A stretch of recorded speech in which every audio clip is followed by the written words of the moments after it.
আশেপাশের সমস্ত গ্রামে অনেক রকম কথা প্রচলিত ছিল। যেটি সব থেকে প্রচলিত ছিল সেটা হলো জীবিত শিব ঠাকুরের কথা।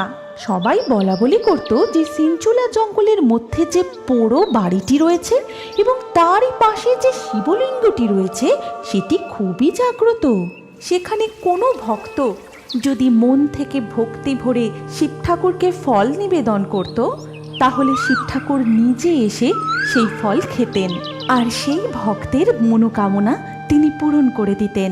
শুধু এই ব্যাপারটা নয়, এর সাথে আরও একটা ব্যাপার ছিল যে ওই সিনচুলা জঙ্গলে সন্ধ্যের পর সবাই যেতে ভয় পেত, কারণ লোক মুখে শোনা যায় যে কেউ যদি ভুলেও সন্ধ্যের পর সেখানে চলে যায় তাহলে আর বেঁচে ফেরে না।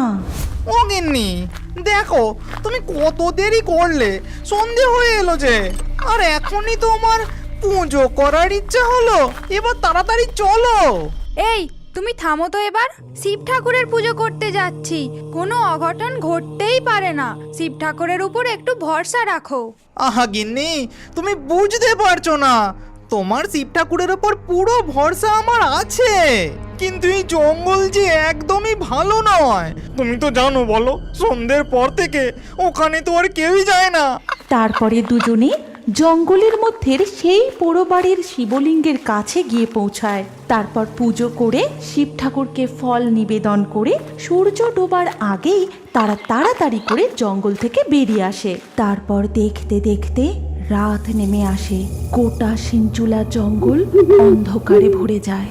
যাও, তুমি শিব ঠাকুরের কাছ থেকে ফল নিয়ে এসো। রোজ রোজ আমি কেন যাব? তোরা গিয়ে নিয়ে আসতে পারিস না? তুমি ব্রাহ্মণ